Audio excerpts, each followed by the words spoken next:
नमस्कार मित्रांनो, हर्षूज कॉर्नरमध्ये तुमचे मनपूर्वक स्वागत. मित्रांनो, आम्ही हे जे झाड आहे, मोगऱ्याचं झाड आहे, हे झाड 2 वर्षापूर्वी हर्षूने तिच्या माऊकडून भांडून आणलं होतं. परंतु 2 वर्षामध्ये त्याला फळ फूल काहीच नव्हतं आणि आता या ठिकाणी त्याला लागले फुलं. आता हे जे फुलं लागलेत, तर मित्रांनो हे कशामुळे लागलेत, 2 वर्ष का नव्हते, तर मित्रांनो हे झाड आम्ही सावलीत ठेवलं होतं.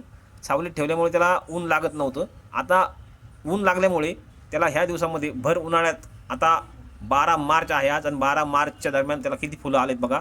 तर हे फुलं जे आहेत, हे फुलं पाहू शकता तुम्ही. इकडे चार फुलं आहेत, इथे हे 4 कळ्या आल्यात, इकडे 5 कळ्या आल्यात, इकडे 3 कळ्या, इकडे 3 कळ्या, इकडे 4-5 कळ्या आल्यात.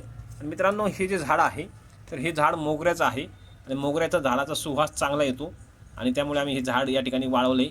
आता प्रश्न असा आहे मित्रांनो, उन्हात ठेवल्यामुळे खरंच हे झाड फुललं आहे का? तर आता गुढीपाडवा जवळ येतोय आणि गुढीपाडवा हे काय असतं तर नवीन वर्ष. आता हे निसर्गाचं नवीन वर्ष असतं, मराठी नवीन वर्ष असतं. त्यामुळे गुढीपाडवा सण साजरा करतात आणि झाडांना नवी पालवी फुटून, नवे पानं येऊन, फुलं येतात, फळं येतात आणि भर उन्हाळ्यात देखील अशा पद्धतीने या ठिकाणी भर उन्हात ही नवीन प्रक्रिया घडते मित्रांनो.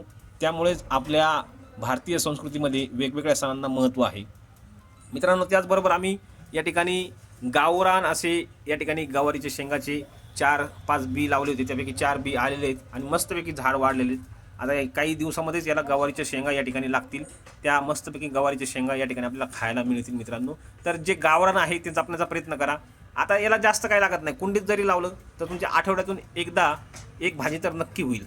आणि त्याच्या अगोदर आम्ही इकडे टमाटो लावलं होतं, परंतु ते टमाटर काही त्याच्यावरती रोग पडल्यामुळे ते जळून गेलं. इकडं मिरचीचं रोप आहे, मिरची चांगली वाढली आहे. इकडं देखील फुलाचं रोप आहे.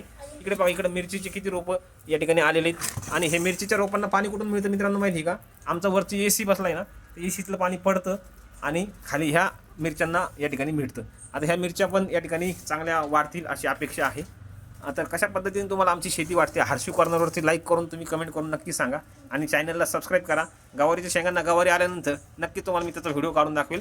आता आम्ही काही दिवस गावाकडे जाणार आहे, पण गावाकडे गेल्यानंतर आमची जी स्प्रो आहे आणि लाडू आहे ती याला पाणी घालणार आहेत आणि ती फळं देखील तेच खाणार आहेत. तर तुम्हाला काय वाटतं कमेंट करून नक्की सांगा आणि असेच नवनवीन व्हिडिओ पाहण्यासाठी हर्षूज कॉर्नर या यूट्यूब चॅनलला सबस्क्राईब करा आणि बेल आयकॉनला प्रेस करा, म्हणजे तुम्हाला येणारे नवनवीन व्हिडिओ पाहायला मिळतील. धन्यवाद.